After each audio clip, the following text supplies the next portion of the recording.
안녕하세요. 겁이 나도 괜찮아 깡대리입니다. 영상 시청하시고 구독, 좋아요 부탁드립니다. 네, 안녕하세요. 깡대리입니다. 오늘은 9월 26일 화요일이고요. 지금 오후 3시 40분이고 탁송 시작했습니다. 첫 탁송은 경북 칠곡으로 가는 탁송이고요.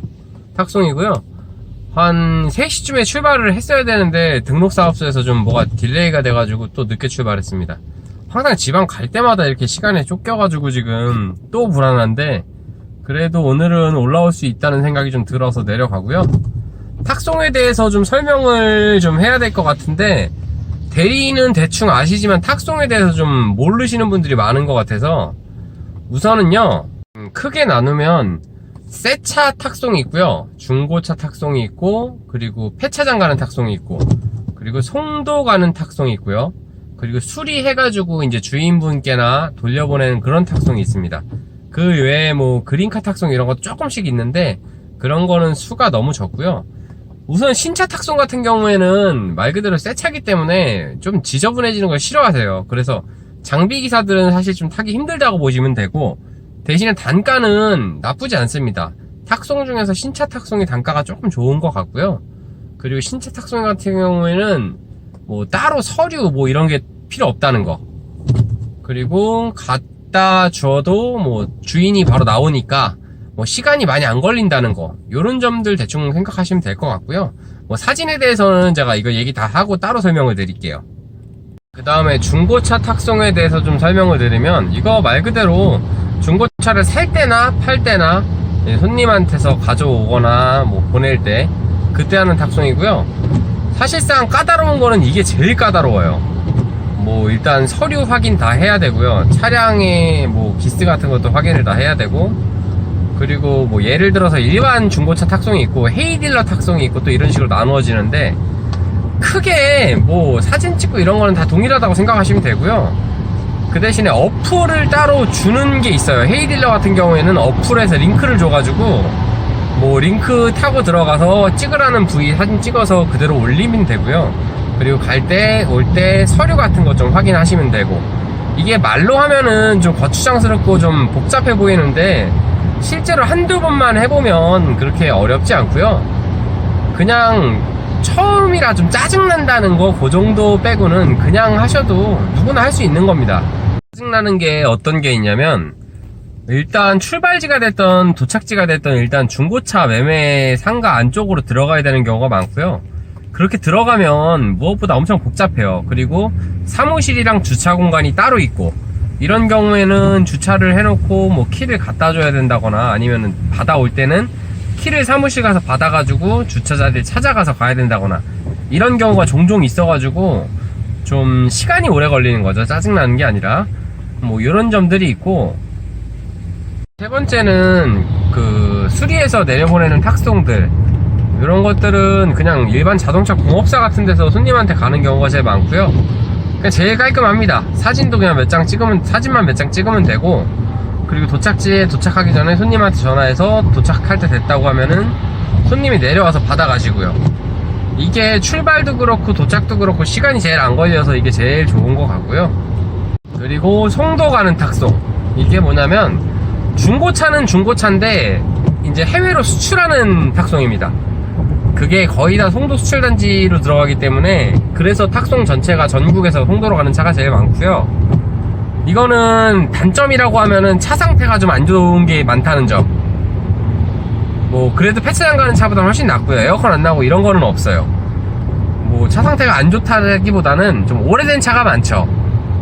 그런 게 있고, 일단 송도 도착하면은 거기 수출단지 안에가 좀 많이 복잡해요. 그래도 뭐 차를 어디다 놔라 이런 얘기를 잘 들으면 뭐 못할 정도는 아니니까 이것도 크게 신경 쓰실 필요 없고요. 한두 번 겪어보면 그 다음부터는 수월하게 하실 수 있는 부분입니다. 그렇게 되고, 그리고 폐차장 가는 탁송, 이게 좀 중요하게 얘기를 해야 되는데, 차 상태가 정말 최악입니다. 가끔 괜찮은 것도 있는데 거의 최악이라고 보시면 될 것 같고, 에어컨 안 나오는 차량도 많고요. 그리고 무엇보다 차가 엄청 지저분하고, 대신에 서류 같은 거는 간단해요. 사진도 되게 간단하게 찍으면 되고, 그런 탁송들이 있다고 보시면 될 것 같고, 그린카 탁송 같은 경우에는 따로 설명을 안 해도 그냥 말 그대로 그 쏘카 같은 거 제자리에 돌려놓는 탁송입니다. 이것도 그 주차 지역이 따로 있기 때문에 그렇게 선호하진 않아요. 저는 그래서 신차랑 그린카는 거의 안 타고 그냥 나머지 세 가지 위주로 이렇게 탁송을 좀 타고 있고요.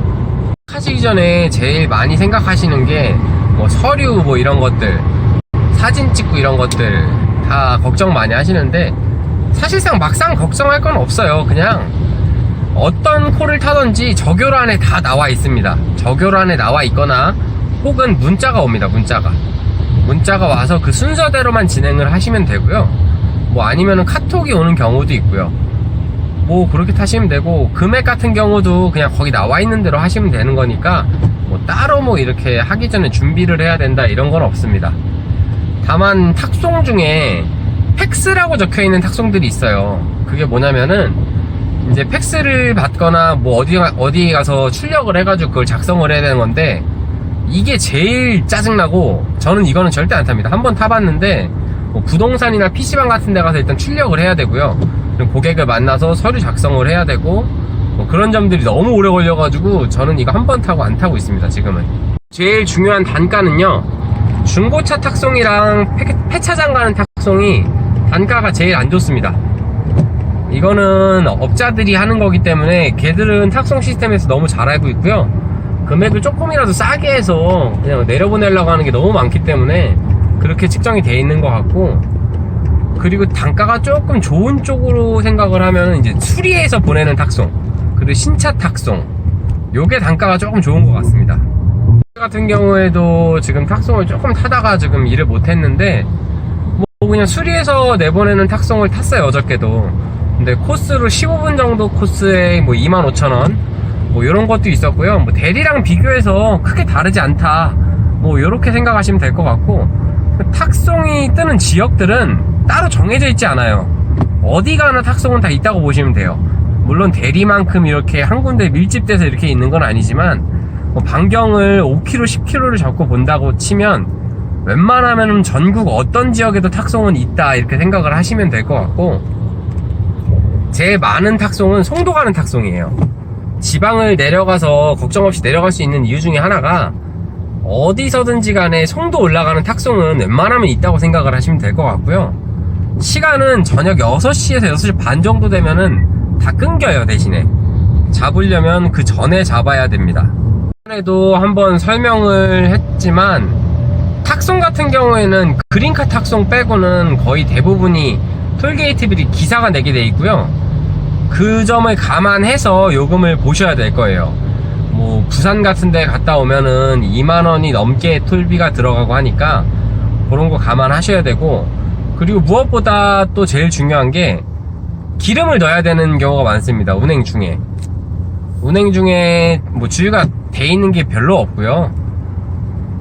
주유할 때는 뭐 그냥 하는 주유가 있고, 사업자번호로서 현금 영수증을 해달라는 주유가 있고, 근데 이것도 현금만 좀 가지고 다니면 크게 어려울 것 같고요. 어떻게 됐든지 그냥 문자로 다 차분차분하게 설명이 다 돼서 옵니다. 그거대로 그냥 하시면 되고, 탁송이 뜨는 지역은 아까 전국이라고 얘기를 했는데 탁송도 마찬가지예요. 수출단지 쪽도 그렇고 중고차 매매센터 쪽도 그렇고 가면은 기사님들이 엄청 많아요. 걔네는 단가도 안 좋은데 기사님들까지 많아가지고 저는 오히려 그런데 들어가는 걸 좀 싫어합니다. 바닥에 남아있는 것들은 정말 아무도 안 가는 콜들밖에 안 남아있고, 얘들은 그냥 뭐 가든지 말든지 하고 올려놓는 듯한 그런 느낌으로 올라오는 탁송도 있어요. 그거 빼고는 뭐 나머지는 대리랑 거의 똑같다고 생각을 하시면 될 것 같고요. 문자나 카톡으로 사진 요청이 있는 것들이 있고 콜카드에 사진 요청이 있는 것들이 있어요. 그런 것만이 아니라 사진 요청이 없는 것들도 그냥 사진을 다 찍는다고 생각을 하시면 돼요. 일단 앞뒤 전후 해가지고 4장 찍으시고 계기판 찍으시고, 그리고 뭐 차량에 따로 흠집이 있다거나 이런 부분은 다 찍어두는 게 좋습니다. 따로 제출을 안 하더라도 이거는 나중에 운행을 하다가 뭐 기스가 났네 어쩌네 이런 얘기를 방지하기 위해서 하는 거니까요. 무조건 가지고 계시면 좋고, 보관 기간은 열흘에서 보름 정도만 보관하면은 그 다음부터는 지우셔도 상관없습니다. 탁송의 장점은요, 그냥 혼자 다니고 편하게 다니는 거. 지금처럼 이렇게 유튜브를 찍고 뭐라고 말을 하고 노래를 하든 그런 거에 대해서 신경을 안 쓴다는 게 좋은 점이고요. 단점은 단가가 싸다는 거, 그게 가장 큰 단점이죠. 근데 탁송을 왜 타느냐? 낮에는 대리가 없어서 타는 것 뿐이고요. 낮에도 대리가 있다 그러면 저는 탁송은 아예 안 탈 것 같아요. 뭐 물론 탁송이 가끔 더 좋은 점도 있지만 대리에 비해서 단가가 좀 많이 싸고, 하지만 낮에는 없어서 어쩔 수 없이 타는 거, 그렇게 정리를 하면 될 것 같습니다. 탁송은 누가 탈 수 있느냐, 요것도 한번 설명을 해야 될 것 같은데, 일단 대리를 하시면서 대리보험을 들고 타시는 분은 안 돼요. 탁송이 보험이 나누어져 있습니다. 대리보험, 탁송보험이 따로 나누어져 있고, 사무실에서 대리보험만 가입하고 타시는 분들은 바로 전화하셔서 뭐 탁송도 추가해주세요 하면 하루 정도 걸리고요. 보험이 적용되는 데까지 하루 정도 걸리고, 적용되면 누구나 탈 수 있습니다. 자격 같은 건 따로 없어요. 운전도 사실 대리보다는 조금 더 편한 것 같아요.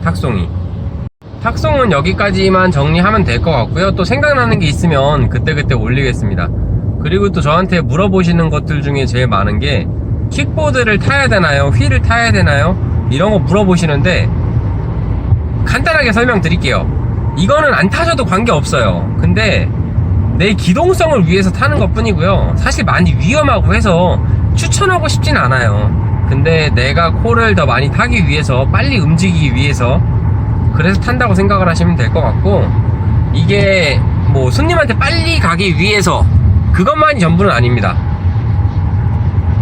이동을 해도 되고요. 근데 킥보드의 장점을 한 가지를 얘기를 해드리면은, 걸어 다니시는 분들은 사실상 반경 1km를 넘어서는 콜 잡기가 힘들어요. 걸어가는데 1km만 돼도 15분 정도 걸린다고 생각을 하시면 되고, 킥보드가 있으면 3.5km든 4km든 놓고 그렇게 잡아도 걸어서 1km 가는 거랑 똑같이 콜을 고를 수 있습니다. 그러니까 내가 킥보드를 타보고 뭐 몇 킬로까지는 몇 분 안에, 10분 안에 도착한다면 그 정도로 반경으로 잡으시면 좋을 것 같고, 1km를 반경으로 놓고 봤을 때 콜이 5개가 있다고 치면은 3km를 반경으로 놓으면은 15개가 되는 게 아니에요. 3km를 반경으로 놓고 보면 대충 계산하면은 50개가 된다고 보시면 될 거예요. 이게 그렇게 많지는 않지만 뭐 예를 든 거고요.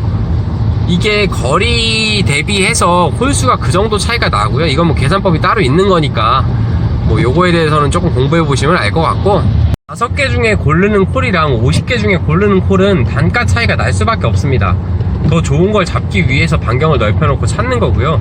그리고 콜이 없기도 해서 그렇게 넓혀놓고 찾는 거니까, 킥보드는 일단 시작해보시고 공유 킥보드 이용해서 하셔도 상관없고요. 저 같은 경우에는 하루에 택시비랑 킥보드, 공유 킥보드 비용이 한 3만원 정도가 나왔었어요. 그래가지고 이거는 아무 의미가 없겠다 이렇게 해가지고 그냥 사는 게 낫겠다 싶어서 그때 샀습니다. 여러분들도 하시다가 이게 꼭 필요하구나 라고 느껴지시면 그때 하셔도 관계없어요. 우선은 지금 시간이 좀 많이 늦었기 때문에 갔다가 올라오시는 탁송콜을 타려면 최대한 서둘러서 가야 할 것 같습니다. 그리고 저번 영상부터 제가 소개해드리고 있는데, 뭐 단톡방이랑 1대1 카톡방 따로 지금 운영되고 있으니까요. 뭐 궁금하신 것들이나 뭐 처음에 어떻게 시작을 해야 되는지나, 뭐 아니면 로지를 까는 방법, 뭐 소속 사무실 뭐 등등 여러가지 궁금하신 점들은 편하게 문의 주시면 감사하고요. 그리고 또 제가 영상에 올려드렸으면 하는 내용들을 댓글로 좀 달아주시거나 톡방에다 얘기해 주시면 제가 최대한 그거 반영해가지고 영상으로 올리도록 하겠습니다. 일단 최대한 서둘러서 내려가겠습니다. 네, 여기 경북 칠곡 도착했고요. 지금 시간이 8시입니다. 저녁 8시. 뭐 탁송 포기했고요. 여기서 수도권 가는 콜이 아마 없을 것 같아서 지금 좀 고민을 했는데 한 10분 정도 기다려 봤고요. 안 나올 것 같아요. 안 나올 때는 뭐 항상 그렇듯이 여기서 자고 내일 아침에 움직이는 방향으로 탁송을 타고 그렇게 가야 될 것 같고요. 요즘에 진짜 계속 이렇게 일을 안 하는 날이 너무 많아가지고 지금 큰일인데, 내일은 저번에 50만원 도전해서 성공했으니까 내일은 일단 60만원 기준 도전으로 한번 해보겠습니다. 할 수 있을 것 같아요. 뭐 항상 뭐 자신은 있으니까. 일단은 아직 확정은 아니지만 웬만하면은 여기서 오늘 또 죽을 것 같습니다. 이렇게 지방으로 오면은 원래 6시 전에 도착 못하면은 이런 일이 종종 발생을 하고요. 오늘도 원래 6시에 도착이었는데 좀 일이 좀 꼬였네요. 일단은 조금 더 보겠습니다. 네, 결국은 또 모텔입니다. 뭐 여기는 뭐 테이블도 없고 아무것도 없고 그래서 침대 위에다 지금 밥상을 폈고요. 오늘은 어차피 영상도 하나밖에 없고 애초에 탁송에 대해서 설명을 했으니까 마지막으로 탁송에 대해서 설명을 하나 하고 오늘 영상을 마무리할게요. 탁송을 저처럼 지방으로 다니는 걸 이렇게 좀 좋아하시는 분이나 이렇게 다니실 분들은 제일 제가 요즘에 많이 느끼는 게 어플이 제가 아이콘을 깔았다가 지웠는데 그것도 하나 있으면 좋을 것 같다. 저는 콜이 똑같이 떠서 지웠는데 이게 생각을 해보니까 가면서 잡을 수 있는 게 되게 큰 메리트인 것 같아요. 뭐 한 달에 프로그램비가 얼마인지는 정확하게 모르겠지만 그런 거 하나쯤 같이 가지고 계시면 되게 좋을 것 같다. 이게 제 마지막 말이고요. 그리고 탁송은 대리보다도 더 쉽게 접근을 하실 수 있는 방법들이 있으니까 뭐 사람 상대하고 이런 게 전혀 없으니까 그런 거에 대해서는 조금 더 메리트가 있는 것 같아요. 그러니까 이왕 시작을 하실 분들은 요즘엔 대리만 해가지고 사실 돈이 안 되고 탁송이 그래도 아직은 조금 더 문이 열려있다 그래야 되나? 그런 것들이 좀 있는 것 같습니다. 그렇게 해서 접근하셔서 시작하실 분들은 시작하셔도 좋을 것 같고요. 일단 좀 아까 얘기한 대로 오늘은 제가 여기서 이렇게 12만원 하고 끝나긴 했는데 제가 요즘에 너무 못했어요, 일을. 그러니까 쉬는 날이 너무 많아서 일을 못했으니까 내일은 한 15시간 기준으로 해서 한 60만원까지 어떻게 찍어보도록 최대한 한번 노력해보겠습니다. 오늘 영상 시청해주셔서 감사하고요. 내일은 더 많은 영상 올리도록 하겠습니다. 더 좋은 영상 올리도록 하겠습니다. 감사합니다.